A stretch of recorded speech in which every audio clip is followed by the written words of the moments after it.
When the land lays fallow, you are standing on hallowed ground, ground that has not been recently scraped by the blade, raked by the combine, ground upon which dead leaves and rotten apple cores reintegrate with the mulch and manure.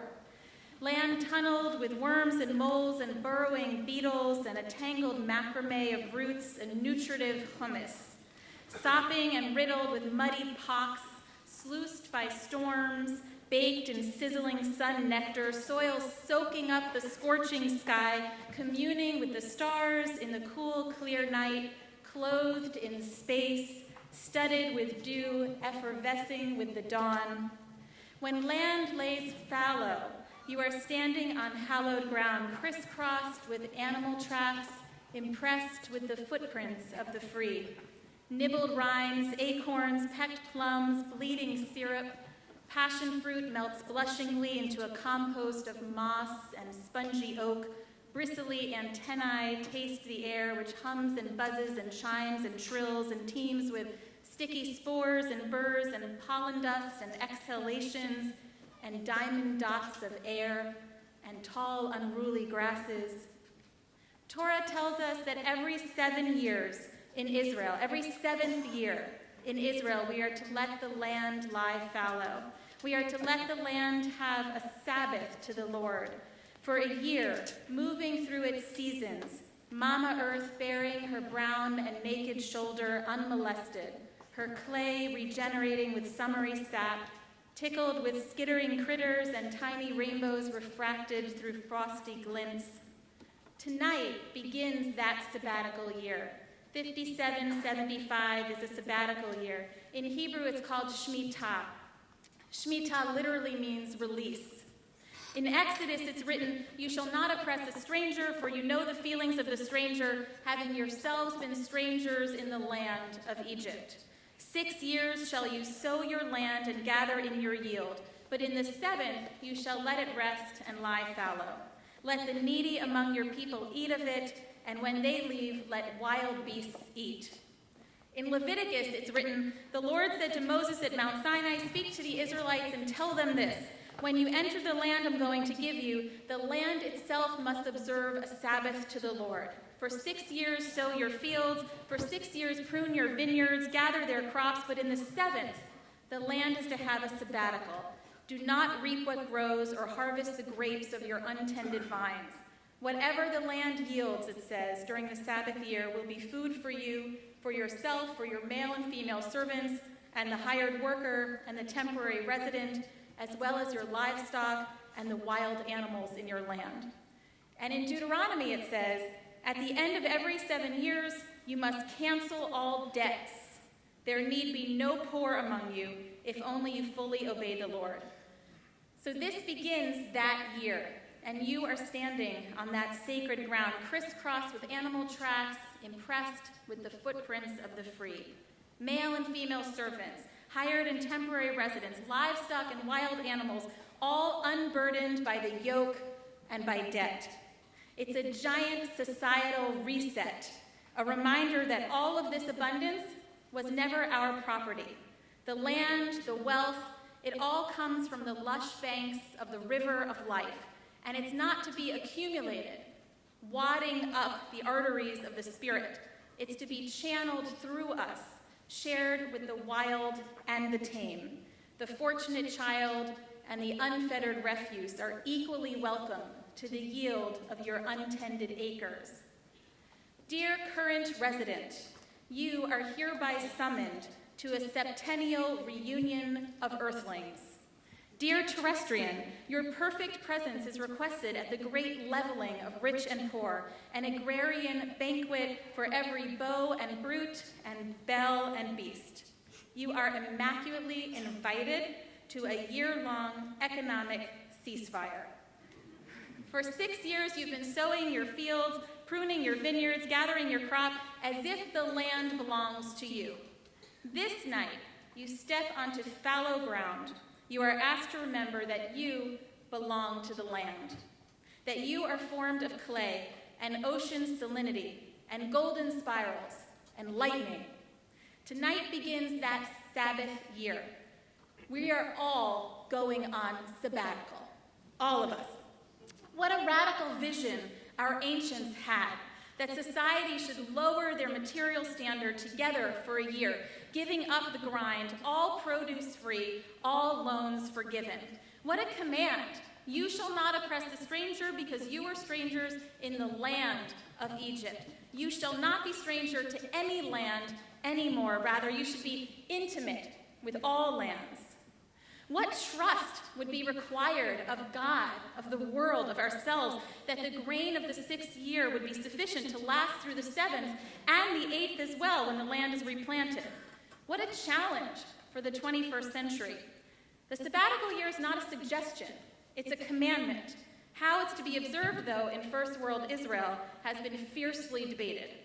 Some say the command can only be fulfilled when all Jews make aliyah to Israel, and until that time, like the sacrificial system, we just can't do it. It's not applicable. Some create legal fiction, selling the land temporarily to Arabs. And there are even sabbatical robots that work the land remotely, so that the land the land is not resting, but you're not literally working it with your hands.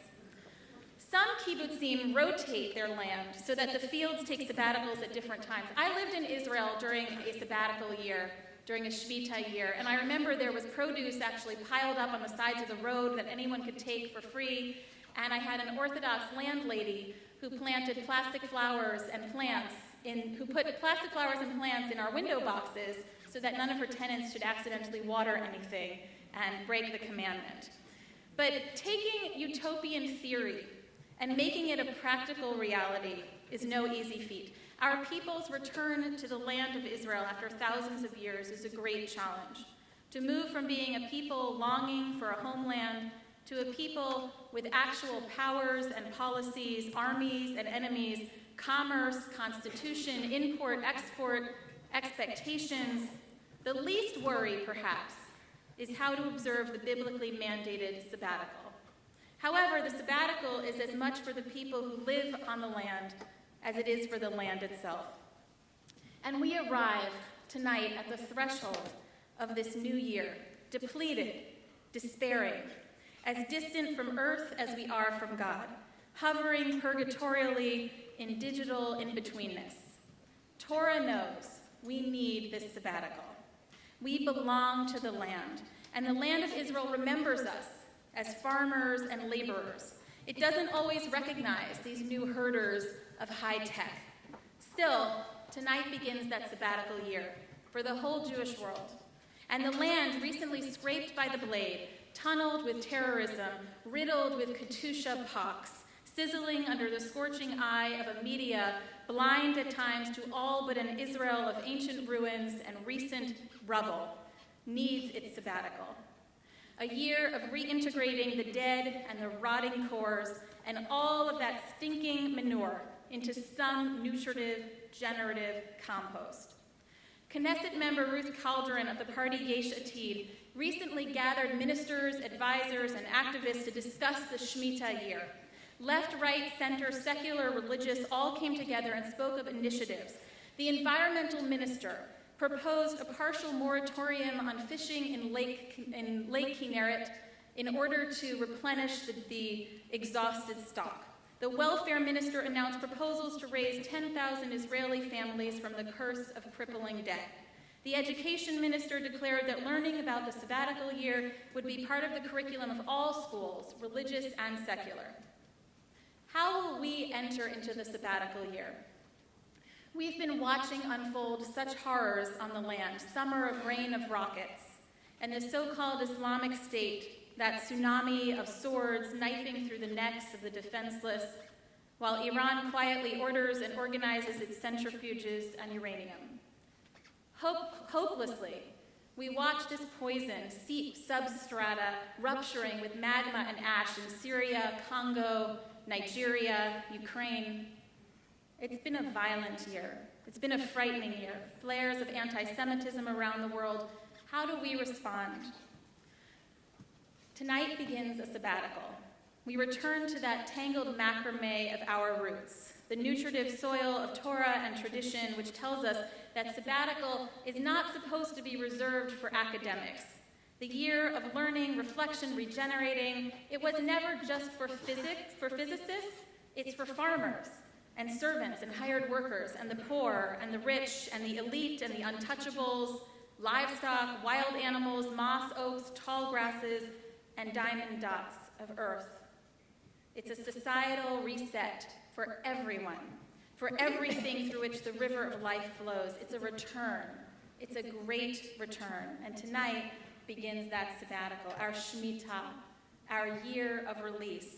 Release from debilitating fear, release from profanity, release from hatred and judging, release from being held hostage by monsters with machetes and machine guns, axes to grind, and YouTube accounts. Release from media mania making. Release from the bloated belief that we are bigger than God, when there are among us those who are no better than beasts, whose brutality surpasses beasts, because beasts don't behead and build bully regimes. Release from terror. Release from the ghosts of the past and the anxiety of the future. Release from wall building. Release from dishonor. This is our sabbatical year. Release, a year of release into a radical old way of thinking. Release into compassion. Release into mercy, into respecting the world and all of her citizens. Release into godliness, goodness, inner growth. Release into hope in the future. Release into dignity and worth. Release into partnership with God. Release into oneness. Release into the great equalizing, the enlightened knowing that we belong to the land. A great return, and to the land we will return. Every one of us embraced into the open arms of Mama Earth, into the heartbeat of everything. Release from the corporate ladder of broken backs, release into the corporeal truth that we are clumped of clay and salt and fire-bolted into awareness. Tonight begins our sabbatical, our year of Shabbat. Torah tells us God finished God's work on the seventh day. But if God finished God's work on the seventh day, that means that God worked on the seventh day. The great commentary Rashi says, yes, in 6 days God created the world. On Shabbat, God was actively assessing and contemplating and integrating. For 6 days a week, we engage in the creation of the outer world. On Shabbat, we engage in the creation of the inner world. For 6 days, we focus on having more. On Shabbat, we focus on being more. For 6 days, we're involved in the world of existence, and on Shabbat, we're involved in the world of essence. The seventh year will be a Sabbath to the Lord, and it's not about rest, exactly. It is about cessation from our outer work, to focus on our inner work, to take all of the rinds of disappointment, the emotional storms, the nectar of new love, the fruit of our passion, our bleeding syrup, the muddy mess crisscrossed with experiences, failures, successes, our unruliness, our blushing, to mulch it all up and desegregate it and amalgamate it with all of the crap we've collected, all of our manure. Turn it into this regenerative, nutritive hummus that restores the fruitfulness of our hands, the fertility and the agility of our minds.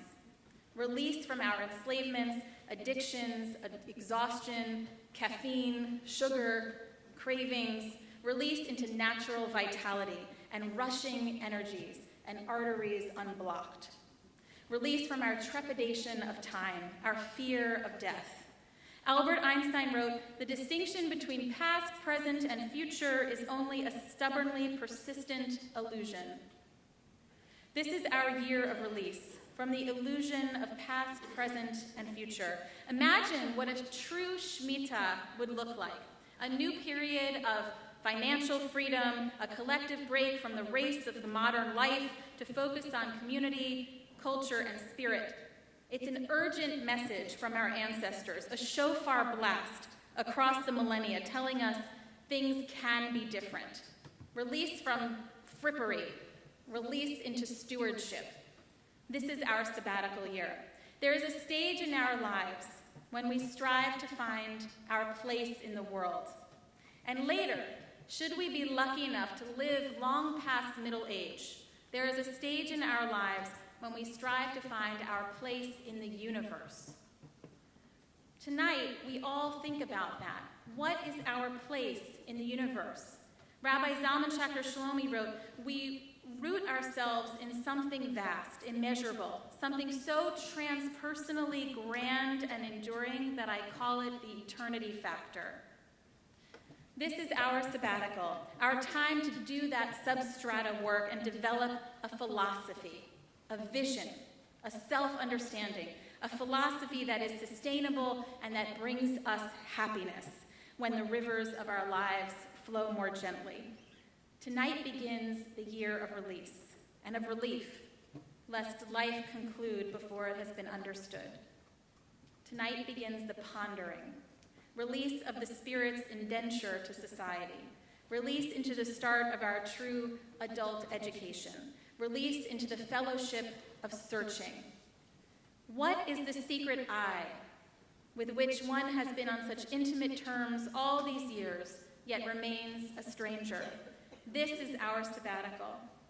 We look at the acreage of our experience from treetops, the crisscrossing tracks laid across our hearts, our relationship maps. Some areas are skittery and chaotic. Others are intriguing for their repetitive patterns, and we study them this year. It is time to work on a philosophy, and then to work that philosophy into a way of life. Earthbound and unbounded, we are commanded to let the land lie fallow, to fall in love with our hallowed, abounding earthliness, our ecological selves. Release into the knowing, as David Abrams wrote, that the body is a magical entity, and it is the mind's own sensuous aspect, and at death, the body's decomposition can only signify the gradual reintegration of one's ancestors and elders into the living landscape from which all are born. John Muir writes, "Let children walk with nature. Let them see the beautiful blendings and communions of death and life, their joyous, inseparable beauty and unity as taught in the woods and meadows, plains and mountains, and streams of our blessed star, and they will learn that death is stingless indeed, and as beautiful as life." Our people longed for her land for thousands of years, and now struggles with its substance. Our soul longed for her body for thousands of incarnations, and now struggles with its substance, its power and powerlessness, its enemies and allergens, its complicated constitution, its imports, exports, expectations, humiliations, pain, collected in the pockets of our flesh. Tonight we let our bodies take a Sabbath, a recuperative bath, a release from self-judgment, self-loathing, abuse, a release into gratitude and forgiveness. Empty the shame that we store under our skin. Rinse out the regret. Forgive our figures. This body brought you here, to this gate, to this Sabbath of the Lord. This is the integration of body and soul, listening to the breathing world with spaciousness of heart and mind, that we may commune with stars and step into the cool, clear light and effervesce into a new understanding. This is our sabbatical, to live as consciously as possible, to lay down our blades and sharpen our lives. This is our sabbatical to let some dreams disintegrate, those dreams that we know now deep inside will never be fulfilled, and let other dreams waft in like pollen dust and sticky spores and take root and unfold. This is our sabbatical, ordained above, inviting us to trust that the yield of your life's harvest, exactly how you've lived it so far, is enough to sustain you this year and next when we plant again. This is our sabbatical to lay down our blades and sharpen our lives that we may soften our deaths. Release from the constant stress over all that is unfinished, release into completeness and self-acceptance and nobility. Houston Smith wrote, "The unwise life is one long struggle with death as the intruder." And he also wrote, Truth comes as conqueror only to those who have lost the art of receiving it as friend. This is the year of release into permission to live wisely, unafraid of intruders. Release into permission to receive life's truths as friend. Release into the permission to listen to your inner voices, into the radiance of unconditional love. This is our sabbatical. To synthesize, to reconcile with our jaggedness, to surrender some control, and seep in the serenity and the beauty refracted in rainbow glints. This is our sabbatical to pioneer a new peace with ourselves, with the land of our heritage, with all land, with all inhabitants, and spill that peace nectar into the streams of thought, sweetening the river of life out of which everything is born. Tonight begins our sabbatical, and it is our answer to blood money and bloodshed. It is our answer to violence and vitriol. Tonight begins our year to marinate in questions, to contribute our corpus to the loam. Dear current resident, this is your invitation to root yourself in something vast and immeasurable, to be at one with the land of our people and all land, to merge the subterranean self with the self of the universe. The Lord said to Moses at Mount Sinai, in the 7th year, the land is to have a sabbatical rest, a Sabbath to the Lord. You are now on hallowed ground. May rain heal our land of drought. May all our lands be filled with peace and the footprints of the free. Savor your sabbatical. Your sabbatical begins now.